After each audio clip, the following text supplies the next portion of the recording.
হরে কৃষ্ণ সুধী ভক্তবৃন্দ, আশা করি আপনারা সকলে ভজন কুশলে আছেন। সকলকে শুভ সকাল। আজকে হলো একাদশী, আর সকালবেলায় আমি পুজো টুজো সেরে সমস্ত কিছু করে আমি এখন বসে গেছি ভোগ বানাতে। এদিকে হচ্ছে বাদামের একটা তরকারি করবো, আর এখানে সাবুর পায়েস হচ্ছে, এখানে লাউয়ের একটা সবজি হচ্ছে। লাউয়ের সবজিতে এদিকে ইন্ডাকশানে বসিয়ে দিলাম, সিটি হটে, সিটির টাইমটা দিয়ে দেবো কটা সিটি হবে, আর ওইদিকে আমি বানিয়ে নেব বাদামের সবজিটা। আর এই সমস্ত রেসিপিগুলো আমি আপনাদের সঙ্গে আলাদাভাবে শেয়ার করব, তাই সেই জন্য আজকে সেরকমভাবে কিছুই শেয়ার করছি না। এইদিকে বানিয়ে নিচ্ছি ঘুগনি, আর ওইদিকে বানিয়ে নেব ফ্রুট স্যালাড ও বাকি অন্যান্য ভোগগুলো। আজকে ফ্রুট ক্রিম, ফ্রুট স্যালাড আরও অনেক কিছু বানানো হচ্ছে, কিন্তু সেরকমভাবে কোনো কিছু শেয়ার করব না। আজকে আমরা একটা জায়গায় ঘুরতে যাব, সেটা আপনাদের সঙ্গে শেয়ার করব। ফ্রুট ক্রিম রেডি হয়ে গেছে, আর ফ্রুট ক্রিমের সিন্দুক লবণটা দিতে ভুলে গেছিলাম, সেটা দিয়ে দিলাম। আর এখন ভোগ লাগানো হয়ে গেছে, আর এরপর আমরা প্রসাদ পেয়ে কিছুক্ষণ রেস্ট নিয়ে একটু জপ টপ করে সন্ধ্যার দিক করে বেরিয়ে যাব। আর চেনা জায়গাতেই যাব, আপনারা অনেকেই জানেন জায়গাটা, তবু আজকে আপনাদেরকে আবার নতুনভাবে জায়গাটা দেখাবো।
এতক্ষণ ভিডিওটা দেখা হয়তো আপনারা বুঝতেই পেরে গেছেন, তবুও বলে দিই আমরা চলে এসেছি ডাল লেকে।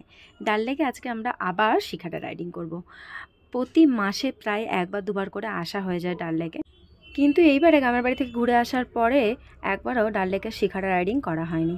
তো বাচ্চারা খুবই বিরক্ত করছিল। ওদের কাছে ডাল লেক মানে কিন্তু এই শিখাটা রাইডিং মানে ডাল লেক, এদিক ওদিক ঘুরলে আর ডাল লেক যাওয়া হয় না। তো যাই হোক, আমরা কিছুক্ষণ বসে থাকার পরে আমরা এখন কিছু প্রসাদ পেয়ে নিচ্ছি। হরে কৃষ্ণ বাবু, হরে কৃষ্ণ। নুনকা খাচ্ছ? ওকে দেখি, এটা নুনকা, এটা তো মাখনা।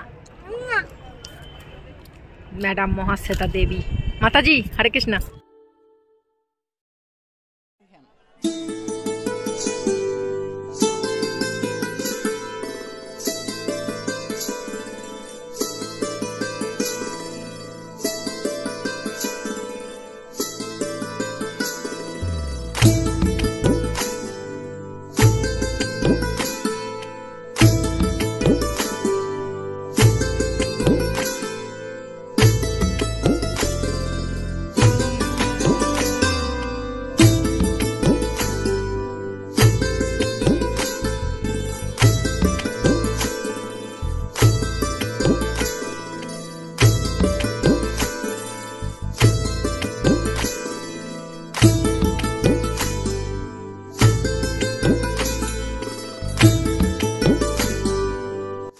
আমরা যখন শিখারায় উঠেছি তখন 7:20, আর আমাদের প্রায় 1.5 থেকে 2 ঘন্টার মতো শিখারায় থাকার কথা। জানি না কতক্ষণ থাকতে পারবো। তো আমরা এখন চলে এসেছি এইখানে ফ্লোটিং মার্কেটের ভেতরে। ফ্লোটিং মার্কেটের ভেতরে আমরা অনেকবার এসেছি, ভাবছিলাম ঢুকবো না, কিন্তু আমার এখন মাথায় জেগেছে যে আমি কিছু পদ্ম পাতা ও শালুক পাতা তুলবো, সেই জন্য এর ভেতর দিয়ে না গেলে আমি ওই পাতাগুলো পাবো না। তো সেই জন্য মার্কেটের ভেতর দিয়ে যাচ্ছি। আর মার্কেটের ভেতর দিয়ে যাওয়ার সময় এতটা সুন্দর চারিদিকের যে শল, শাড়ি আর সোয়েটার এগুলো থাকে, এগুলো না প্রতিবারে দেখতে এত ভালো লাগে কি বলবো। যেহেতু আমার আছে সেই জন্য বারবার কেনার কোনো দরকার নেই, যদিও কিন্তু একটা গিফট পেলে কিন্তু ভালোই হয়। বেড়াবাবুকে বললেও কিনে দেবে না, সেহেতু বলে কেন কিছু লাভ নেই।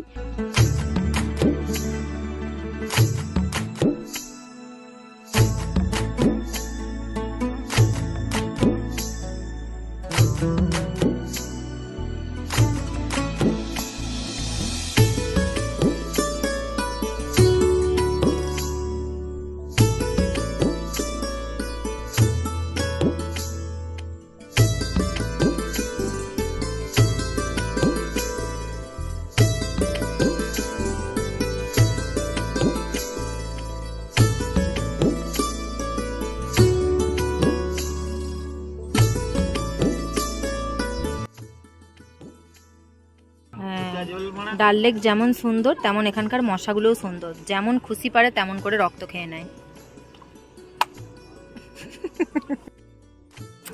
আরে আজকে একাদশী, মশাগুলো মারোনি, তাড়ি দাও না গো, মেরো না, তাড়ি দাও তাড়ি দাও তাড়ি দাও, আজকে একাদশী।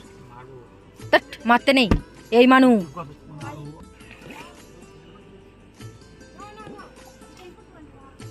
ও তোমার চাপুতে করে কি উঠে গেছে দেখো।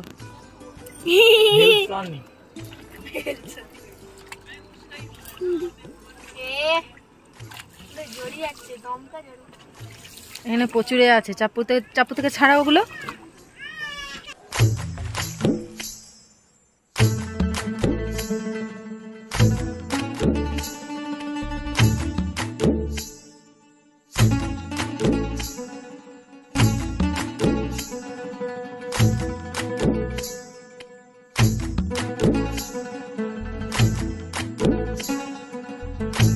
দারুণ সিস্টেমটা।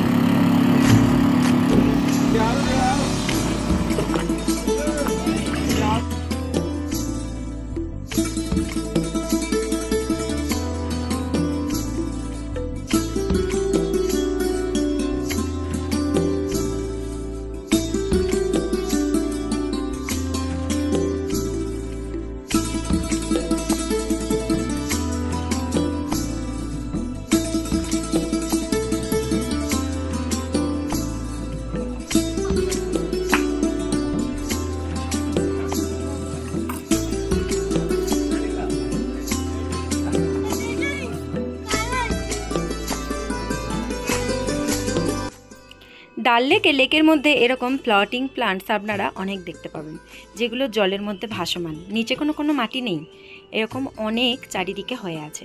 বেশ সুন্দর দেখতে, একটু দিনের বেলা এলে ভালো লাগতো। ডাল লেকের এই রাতের ভিউটাও কিন্তু কম সুন্দর নয়, এত সুন্দর, আপনাকে মুগ্ধ করবেই।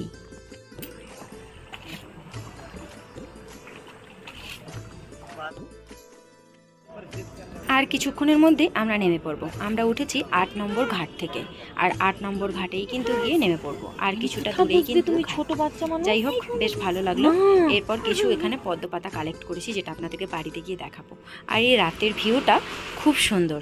কাশ্মীরে যারা ঘুরতে এসেছেন বা ডাল লেকে যারা ঘুরতে এসেছেন, কিংবা যারা এখানের মানুষ, তারাও তো জানেন রাতের এই ডাল লেকের ভিউটা কিন্তু খুব সুন্দর। এখন যেহেতু প্রচণ্ড গরম, ডাল লেকের এই সুন্দর বাতাস, এই যে জলের একটা ঠান্ডা বাতাস, এটা কিন্তু খুব ভালো লাগে, একটু আরাম পাওয়া যায়।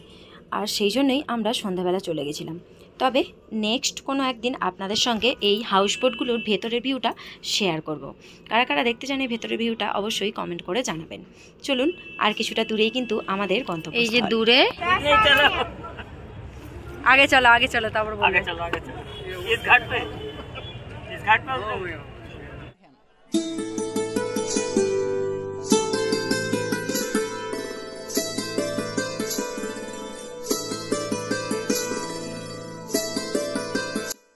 এখন যেহেতু ট্যুরিস্ট টাইম, তো সেই জন্য আমরা যতই স্থানীয় হই না কেন, আমাদের জন্য কিন্তু খুব কম রেট না, আমাদেরকেও বেশ বেশি কষ্ট দিয়েই কিন্তু শিখাড়া রাইডিং করতে হয়েছে। যাই হোক, এনার শিখাড়াতে উঠেছিলাম। আর এখন এই যে হাতে করে অনেক শালুক পাতা নিয়ে যাচ্ছি, পদ্ম পাতাও আছে, তো বাড়িতে গিয়ে এগুলো দেখাবো। চলুন, আগে যে কোনো একটা টোটো ধরে চলে যাই। টোটোতে বসে আসার পথে একটা জিনিস লক্ষ্য পড়লো, আমি যদি হেঁটে আসতাম তাহলে অবশ্যই ওখানটা দাঁড়াতাম। এই যে ভদ্রলোক বসে আছে, ওনার মুখটা দেখে এমন মনে হচ্ছে যেন সারাদিন ওনার কোনো কিছুই রোজগার হয়নি। বাড়িতে যেহেতু ফ্যামিলি আছে, কিছু কিছু মানুষ এর মধ্যেই ভালো আছে যাদের ভীষণ কষ্ট হয়, যারা দুটো পয়সার জন্য এখানে বসে থাকে রাস্তার ধারে, কিছু জিনিসপত্র বিক্রি করে। কিন্তু কিছু ট্যুরিস্ট আছে বা কিছু স্থানীয় আছে যারা অতিরিক্ত পরিমাণ বার্গেনিং করে। যদি কোনো জিনিসের দাম 600 টাকা বলে, ওরা নামিয়ে 200 টাকায় নিয়ে আসে। বলুন, ওরাও তো কষ্ট করে বসে আছে জিনিসপত্র বিক্রি করার জন্য, সবাই তো সমান না। তো যাই হোক, এটা হচ্ছে হোটেল টিউলি। হোটেল টিউলি থেকে একটু দূরে ওই গাছটার তলাতে উনি বসে, আমি প্রায়ই দেখেছি, কিন্তু আজকে দেখে মুখটা একটু কষ্ট লাগলো। যাই হোক, আমরা এখন পৌঁছে গেছি আমাদের জাহাঙ্গীর চকে। তো আমরা এখানেই থাকি, একদম লাল চক জাহাঙ্গীর হনুমান মন্দিরের কাছাকাছি। আপনারা যারা ঘুরতে আসবেন তারা অবশ্যই আমার সঙ্গে একবার দেখা করবেন, তাহলে আপনাদের সঙ্গেও দেখা হয়ে যাবে। আর কয়েকদিনের মধ্যেই কিন্তু আমাদের কিছু গেস্ট আসবে, তাদের সঙ্গেও আপনাদের পরিচয় করিয়ে দেব। কারা আসছে সেটা বলবো। অবশ্যই কিছু মানুষকে আপনারা চেনেন, খুব চেনা মুখ আপনাদের। তো দেখা যাক কে আসছে, বেশ কিছুদিন টাইম লাগবে। বাড়িতে চলে এসেছি। এই হচ্ছে পদ্মপাতাগুলো। আমি দুটো ভালো পদ্মপাতা তুলেছি, বেড়াবাবু একটা মাত্র ভালো পদ্মপাতা তুলেছে। আর তার মধ্যে যে জোঁক, আমার তো দেখেই কীরকম হচ্ছে যে যেই পদ্মপাতাটা জোঁক ছিল সেই পদ্মপাতাটা আগেই ফেলে দিয়ে চলে এসেছি। আর এই দেখুন কি একটা যেন ছিল, এটা যা হোক পানি ফল, তো এরা এখানে সিঙ্গারা বলে, এর ভেতরে কিছুই ছিল না, ভাঙার পরে বুঝেছি। আর জোঁকটা কীরকম বাইছে, তো জোঁকটাকে আমাকে ফেলে দিয়ে আবার এই জায়গাটা ভালো করে পরিষ্কার করে তারপরে আমাকে গা হাত ধুতে হয়েছে, তারপরে ভোগ রান্না করেছি। তো আমার আমার আমার এইসব দেখে ভয়ও করে না, ঘৃণাও লাগে না, কারণ এরা প্রাণী আর জলজ প্রাণী। যেহেতু আমি ছোটোবেলা থেকে গ্রামের বাড়িতে যেহেতু মানুষ, তো সেই জন্য আমার এইসব দেখে একদম ভয়টয় কিচ্ছু নেই। তো যেই সব পাতাগুলো ভালো সেগুলো রেখে দিয়েছি, বাকি যেগুলো খারাপ সেগুলোকে ফেলে দেবো। আর এই যে শালুক পাতা, এই শালুক পাতাগুলোও ভালো, শালুক পাতাতেও ভাত খাওয়া যায়। এই শালুক পাতাগুলোও ভালো, সুন্দর ছোট ছোট। আর সেই স্টিম সমেত তুলে নিয়ে চলে এসেছি আমি, একদম তুলতে পারছিলাম না, তাড়াহুড়ো করে তুলেছি। তো শালুক পাতার কি স্টিমগুলো খাওয়া যায়? আজকের মতো ভিডিওটা এতটুকুই, এখনও ভোগ বানাবো, অনেক কাজ বাকি। সকলে ভালো থাকবেন, সুস্থ থাকবেন, সাবধানে থাকবেন। দেখা হচ্ছে আবার একটি নতুন ভিডিওতে। হরে কৃষ্ণা, হরি বল।